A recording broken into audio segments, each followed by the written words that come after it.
Welcome back. You saw highlights coming from Esports. I mean, that's FIFA, right? You saw some very interesting visuals coming That was from that was the FIFA E-World Cup that In went London. down here, the grand final, right? Precisely. Yeah. I was in the grand final. Okay. That was the starting. That was the starting. You have a German actually winning it for the first time. It started in 2004. We have a guest in the studio, Ty. Come on, stop distracting me. All right, let's start for my immediate left, Emmanuel Adela Oyelaki. Right. Oyelaki, fantastic. You're the president of Esports Nigeria. It's great to have you. And right next to him is, it looks familiar, right? Yeah, it's the multifaceted singer, actor, rapper, songwriter. A gamer also. Dental surgeon. Yeah. But this time around, he's going to be putting on his name, Tayo? He's going to be putting on his gaming hat. Yes. Sydney Eseri. Yes, sir. It's great to have you on the show. Yes. Yes, so I'm here in my capacity as the vice president of Nigeria Esports and their global ambassador. Fantastic, fantastic. Cool. Interesting. Let's just dive straight into it. This one, I said if that was as soon as I found out we were going to have him in the show, I said I was going to ask you this straight away. So let's talk about the legitimacy of esports. It's been quite controversial. Its classification as a sport, it's very controversial. What can you say in favor of this argument? Okay, so to start with, esports is an art. You need to be able to strategize to achieve your end goal. If it's football, you want to put the ball in the net, or you want to score more goals than the other person. Now, there's what is called traditional sports. And those are the sports that we have today, the likes of football, basketball, and the likes, These guys train to be able to, give their best when they're out there playing. The same thing applies to the esport athletes also. They have to be mentally, aware. They do a lot of training. They have physiotherapists. They tone their bodies. They use their hands. They tone their hands so that when they are on the pad, they can have a lot of comfort to be able to grip the pad and do stuff. Okay. So these things also apply, like you have in the traditional sports world. And so that's your defense. So let's come to you. To add on to that, if you think about it, sports is competition.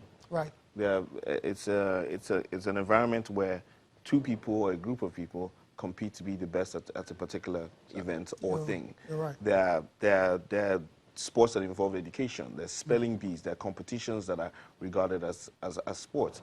Now, we've now moved into a digital world where gaming has now become competitive. So we have various games in different categories, from the traditional sports games to other games where it's all about competing. Competing to be the best at something and creating an ecosystem or a league to allow people compete. And that's what esports is about, giving the players who play and game on the digital platform an opportunity to compete and be the best at a particular game or whatever they play. So it's essentially esports, it's competitive, organized video gaming. Yes. All right, Cecilia, let's take it from there. Now, we have the Africa Esports Championship that has over like 30 countries right now. At the moment, and Nigeria, of course, decided to have this one. When did we make the move that we want to have esports in Nigeria?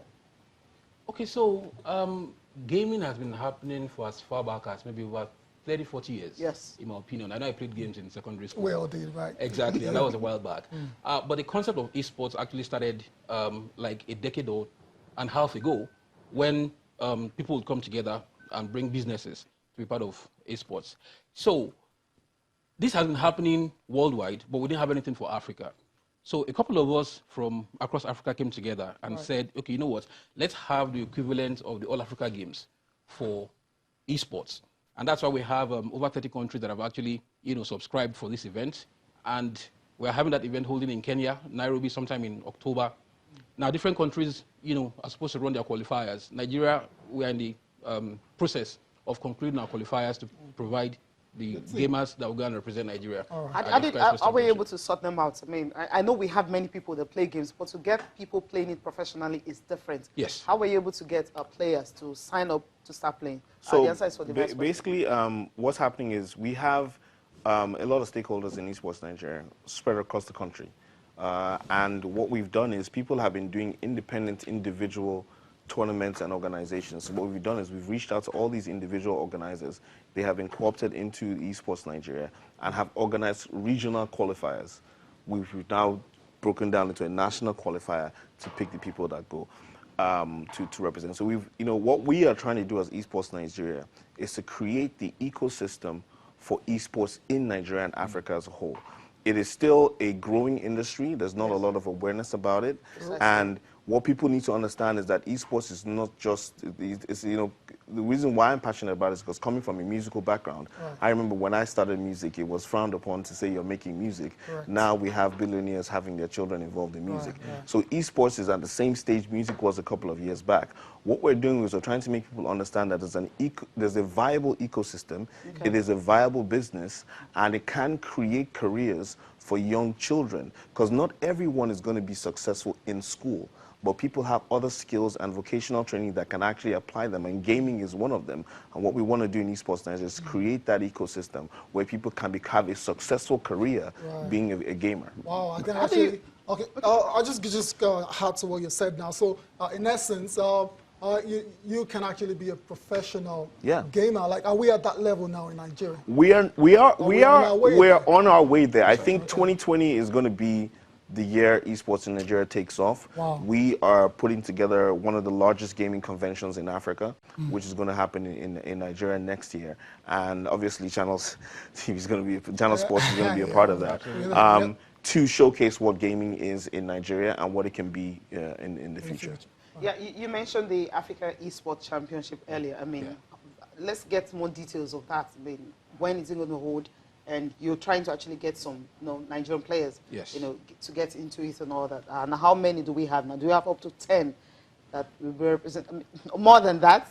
Okay, so there are actually quite a lot of events that Nigeria will be going for, and the Africa Esports Championship is just one of them. One of them, okay. Kenya won the hosting right, okay. And so the event will hold between the 1st and 5th of October in Nairobi, Kenya. Okay, so what we have done is to make sure that as much as possible we engage every city in Nigeria. So we had about 12 cities that ran their qualifiers: Calabar, Port Harcourt, Abuja, Kaduna, like that. So they will produce their champions who will now come to Lagos sometime next month for the national qualifiers. So it's at the national qualifiers that the eventual representatives of Nigeria will be produced, and those are the guys that will go to Kenya for the Africa Esports Championship.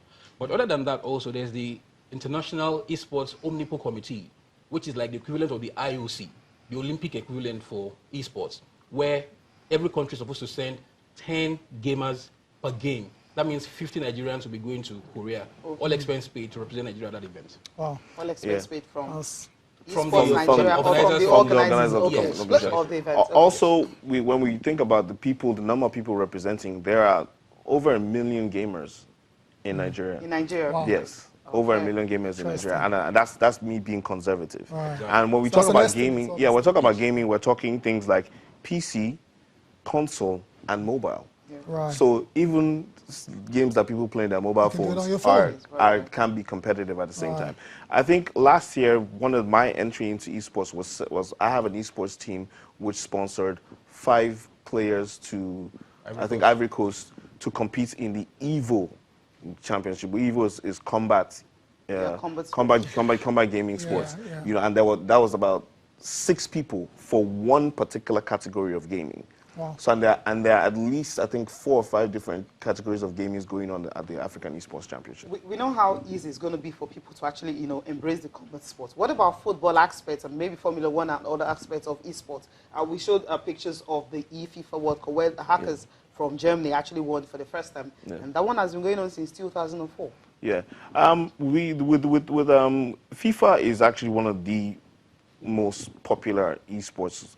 Well, there are other ones like Dota and League of Legends, but in Nigeria, because FIFA is kind of very popular, the game FIFA is gaming. What we're also trying to do is we are talking to the actual developers of this game to be involved in the process of this gaming to kind of make it standardized. But one of the issues that we do have, which we do have to talk about, is the internet and some other things that affect the ability to compete digitally in this part of the world, in the region. But I think, like I said, 2020, there are a lot of innovations coming through that are going to sort that out and make it move forward. So still along that line, it is safe to say that esports like Fortnite and Overwatch, they're arguably the most popular in the world. Why do you, and Dota. Why do you think that's the case? And a lot more popular than the traditional sports like football and basketball. Why do you think that's the case? There has to be a reason why. I mean, shooter-based esports, a lot more popular than traditional sports. For me, when you look at those kind of games, they're highly competitive and they are very community-based. To play games like Overwatch and Fortnite, and you usually need a team.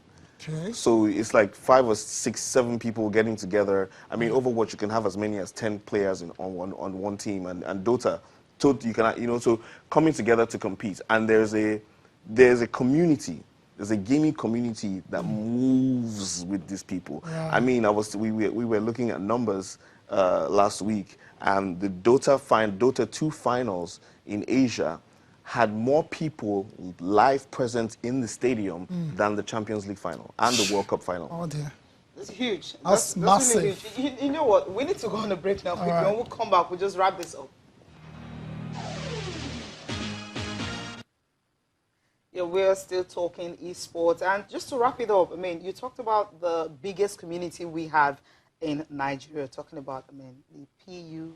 PUBG. Okay, PUBG. That's shooting, right? Okay, so how come we're having that? It's an FPS mobile game. First-person shooter. First-person shooter. It's a shooter game, basically. And we're beginning to see a resurgence, for mobile gaming. Not everybody has access to consoles and PCs and all of that, but everybody has a mobile phone. And so Tencent released a game called PUBG and also released a mobile version. And I can tell you for free that today in Africa, Nigeria's PUBG community is the biggest and most active, to the point that we have caught the attention of Tencent, and they're looking at verifying that community now. And that's a huge one for Nigeria. We have played international friendlies with Kenya, South Africa, Zimbabwe, and these guys are doing fantastic. And we're looking to even go global and do bigger things. Another first-person shooter games I should just quickly talk about is Fortnite. Right. We saw what happened a few weeks back. Kyle. Yes. $3 million. A 16-year-old boy won over $1 billion naira. Oof. $3 million. Why did you have to convert it to naira? Just put it in perspective. Exactly. And you can imagine the person who came 10th, Wow. 10th position, won $225,000. Exactly. Wow. In That's how 10th. big it is. Yeah, I mean, the prize money, if you look at it, the guy won $3 million.